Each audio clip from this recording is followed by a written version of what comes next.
everybody, welcome to my channel. I'm really excited for today's video. I haven't made one in quite a while, and I usually lately in my YouTube journey have only been popping up when I have something really interesting or exciting to share or something that benefits you guys especially. Today's video fits that category because as a 12-year or so homeschooling veteran, I have learned quite a lot over the years. We are nearing the end of our homeschool journey. Our oldest has already graduated from our homeschool high school and also now college. And our youngest is finishing up her second semester as a sophomore in high school. So the finish line is right there. I've learned quite a few things over the years, and one of the things that I have, I feel like I've perfected, if that's possible, is something that I would like to call hands-free homeschooling. This is especially beneficial this time of year when a lot of us are just so super busy, more than usual even. You know, the holidays are just wrapping up. I know for us personally, you know, we're redoing both of the girls' bedrooms. It's getting ready to be tax time. So there's just a lot of things going on usually towards the beginning of the year, at the beginning of the second semester of a homeschool year. You have just kind of a lot. You're losing a little bit of steam and momentum. It can be really difficult. So I have 4 tips on how I have really kind of streamlined those days, weeks, maybe even those seasons where you're just really, really busy. You've got to get school done. You've got a lot of other responsibilities. Maybe you've got multiple children that you're trying to homeschool. And so I think these 4 things have really helped me over the years, and I think they would help you guys as well. So the first thing is self-guided workbooks. And I actually did a whole video about this, just workbook-based only homeschooling. It's not necessarily something I would do long-term, but it is definitely helpful in a pinch, and it doesn't even have to be a workbook that you're using on a daily basis in an ideal scenario. But if you've got a day or a week or, you know, a couple weeks where you're really, really busy, maybe you can't do your traditional normal curriculum that you would do, you have a set of workbooks kind of in your arsenal that you can take wherever you need to go that are obviously relevant to what your child is, you know, learning or reviewing. And it can be really, really helpful. Be on the lookout for workbooks that you can pick up here and there and have at your disposal on a day, or maybe you can't sit down and do an English lesson with your child, or they don't have the time in their day to do a full English lesson. But you have a workbook about, you know, punctuation, grammar, spelling, vocabulary, you know, different things. That's really helpful. Also, make sure you're utilizing your audiobooks and ebooks. I know a lot of people have e-readers, but just audiobooks.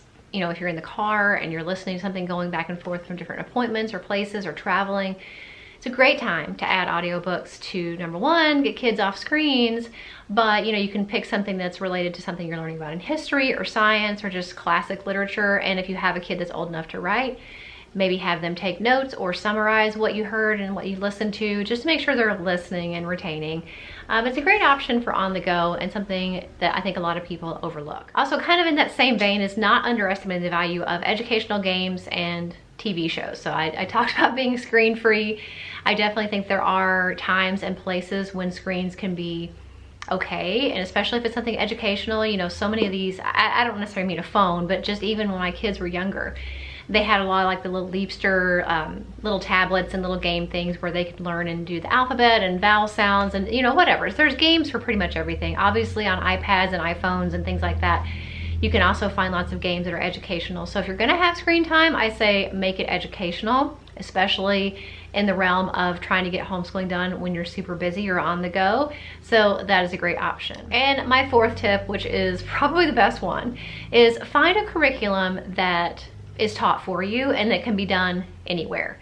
Now, there's not a whole lot of curriculum that I feel fall in this category. There's one in particular, and if you have watched my channel for any length of time at all, you would know that we love teaching textbooks. It definitely fits the criteria of being a curriculum that is taught for me. And also, it's about as accessible as anything comes because you have online access, you have offline access. So you can literally do it anywhere from any device. There's really no reason why you wouldn't be able to get your math done, at least with teaching textbooks. Definitely a great curriculum. Math is not my strong suit, so even if I have time to teach math on any given day, I'm just not good at it. So everything is done for me. The lesson is taught for me. As my daughter is working through the lesson, if she makes a mistake, it's immediately corrected and she's re-shown how to do it. Every lesson is graded for me. There are little hints and buddies that pop up that help her throughout the lesson. And I don't know, I feel like teaching textbooks is one of those programs that, since we have used it for so long, I have only seen it continually get better over the years. And I just think that's amazing. It's such a great resource for you if you're busy. Maybe you don't have time to teach math every day. Maybe you don't feel qualified like I don't. Maybe you've got multiple children and you're trying to like juggle all of that. Teaching textbooks really does check all the boxes for a solid math curriculum that is as parent friendly and on the go as you need it to be. You can do your lesson from a computer, a tablet, a phone, and like I said, with the online and offline capability, even if your Wi-Fi goes out, even if you're traveling, you can literally have your child at least do their math every single day. There's no reason why you wouldn't be able to get it done with teaching textbooks. So the last couple of videos I've had, if you guys have seen them, have had a giveaway for teaching textbooks attached to them, and this video is no different. So I'm going to be able to give 5 of you guys a 1-year digital access to whichever level of teaching textbooks your child needs.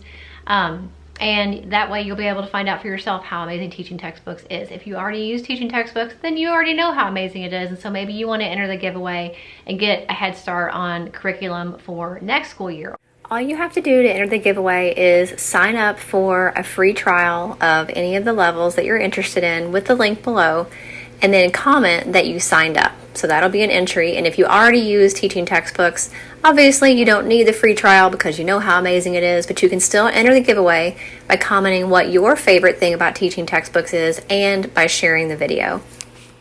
So these are really the 4 things that I have utilized in different combinations, you know, at different stages of our homeschooling. But you really homeschooling is really a lot like being a parent. If you've been a parent for very long, then you know you kind of always have to be able to bob and weave and kind of pivot at a moment's notice. You probably have noticed seasons in your parenting life when some things are going smoothly and everything just kind of falls into place, and then you have other times where you're just basically surviving to get through. And homeschooling is really the same. I've definitely had highs and lows with the girls over the years. There's definitely years that have been harder for me than it was them, and vice versa. I have used all of these tips myself to get through all of the seasons of homeschooling, and I really hope that they will be helpful to you guys as well. Make sure if you're interested in entering the giveaway for teaching textbooks that you check the description box, because I will have the link for the free trial. I'll have the dates of the giveaway, like when it's going to be over, and I'll rewrite the rules for you guys so that way you can make sure you enter correctly if you're interested in winning the 1-year digital course access to whichever level you decide is best for your child. So I hope you enjoyed the video. If you did, make sure you give it a thumbs up. I will also link my homeschooling playlist for you. Every homeschooling video I've made over the past 12 years is in that playlist. I think it'll be really helpful for you guys, and I'll see you in the next one. Bye.